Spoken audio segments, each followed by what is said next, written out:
जय हिमालय, जय भारत। संसार भर में हिमालय लोग यूट्यूब चैनल देख रहे आप सभी का स्वागत है और मैं हूं भारत की राजधानी नई दिल्ली से डॉक्टर हरीश चंद्र लखेड़ा।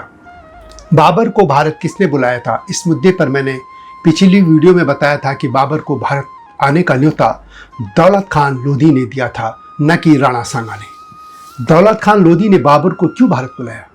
बाबर को भारत बुलाने को लेकर दौलत खान का उद्देश्य क्या था?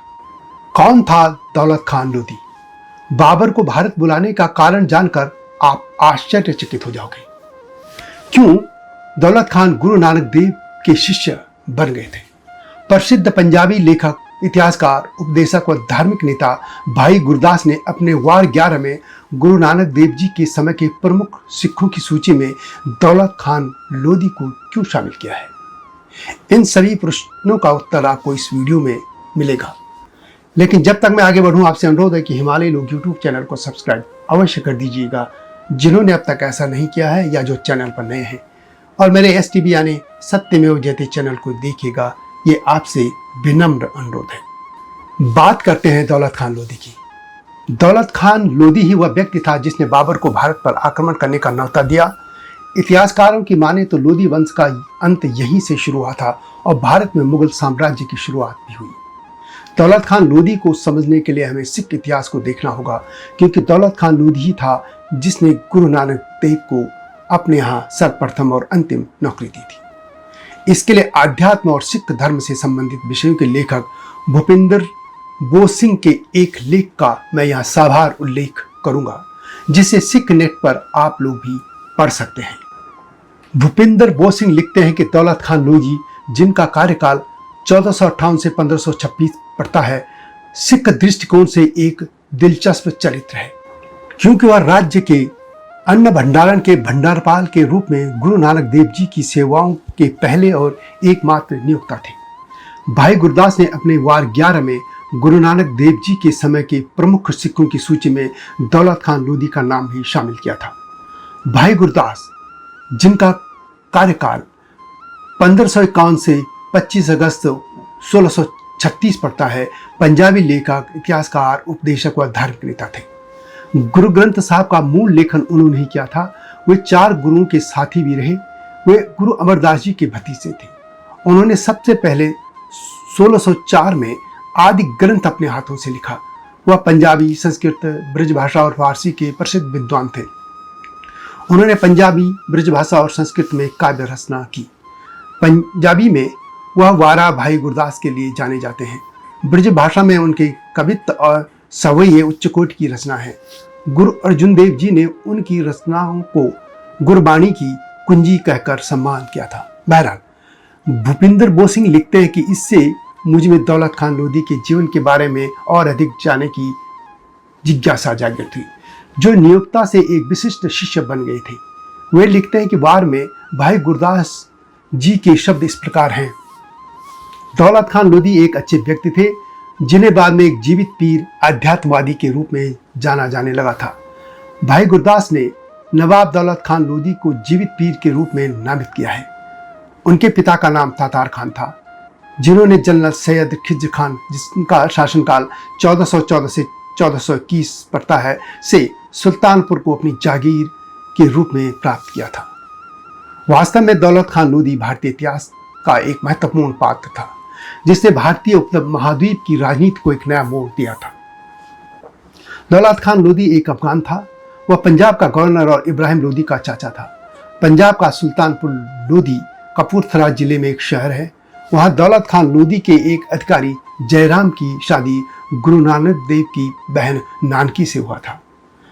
जयराम ने गुरु नानक देव को दौलत खान लोधी के स्टोर और अन्न भंडारण में रखवाले के तौर पर नौकरी दिलवाई थी।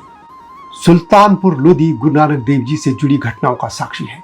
सुल्तानपुर लोधी में रहते हुए गुरु नानक देव जी ने नवाब दौलत खान लोधी के भंडार खाने यानी मोदी खाने में नौकरी की। वहीं उन्होंने 13-13 का उच्चारण किया था। वहां की ईदगाह में गुरु नानक देव जी ने दौलत खान व उसके मौलवी को नमाज की असलियत बताई थी कि नवाब व मौलवी का ध्यान ईदगाह में नमाज अदा करने में नहीं, बल्कि काबुल में घोड़ी खरीदने में है। अगर नमाज अदा करनी है तो मन को भी शरीर के साथ प्रभु के आगे सच्चे मन से अर्पित किया जाए। इस मौके पर गुरुजी ने यह संदेश दिया कि बेशक नवाब का शरीर ईदगाह में है, लेकिन उसका मन तो कहीं दूर भटक रहा है। सुल्तानपुर लोधी में गुरु नानक देव जी के सबसे महत्वपूर्ण अनुभवों में से एक उनका आध्यात्मिक जागरण था, जो उस समय हुआ जब वे काली बेई नदी के किनारे ध्यान कर रहे थे। जैसा कि जन्म साखियों में वर्णित है, गुरु नानक देव अपने अनुष्ठान स्नान के दौरान नदी में गायब हो गए थे और 2 दिन तक अदृश्य रहे। जब वे बाहर आए तो उन्होंने गहन शिक्षा दी, कोई भी हिंदू नहीं है, कोई भी मुसलमान नहीं है। यह घोषणा गुरु नानक के जीवन में एक महत्वपूर्ण क्षण था, जिसने उनके आध्यात्मिक मिशन की शुरुआत और ईश्वर की सार्वभौमिकता और मानव जाति की एकता पर उनके ध्यान को चिन्हित किया। इधर एक और घटना हुई थी। भंडार खाना यानी मोदी खाना में गुरु नानक देव जी द्वारा जरूरतमंदों को अतिरिक्त राशन देने की शिकायत किसी ने दौलत खान लोधी से कर दी थी। हिसाब में कुछ गड़बड़ी के आरोपों के कारण गुरु नानक देव जी को राय मसूदी अकाउंटेंट जनरल के घर हिसाब के लिए बुलाया गया। वहां लोगों के लगाए आरोप गलत साबित हुए और हिसाब कम की जगह ज्यादा निकला। इस तरह बहुत सी घटनाएं हैं जिनसे प्रभावित होकर दौलत खान लोधी गुरु नानक देव जी का शिष्य बन गया था। भूपेंद्र बोस सिंह लिखते हैं कि दिल्ली की सत्ता संभालने के बाद इब्राहिम लोधी द्वारा निर्दोष लोगों की निर्मम हत्या से दौलत खान बहुत दुखी थे। S.M. लतीफ की पुस्तक पंजाब का इतिहास के पृष्ठ 245 के अनुसार एक फकीर जिसके सिद्धांत कुरान और वेदों से दोनों से भिन्न थे, अलग थे, लोगों को खुलेआम उपदेश दे रहा था और जो महत्व वह ग्रहण कर रहा था वह अंततः राज्य के लिए गंभीर साबित हो सकता था। गुरु नानक देव जी को 7 महीने तक जेल में रखा गया था और उन्हें पूरे समय अनाज पीसना पड़ा।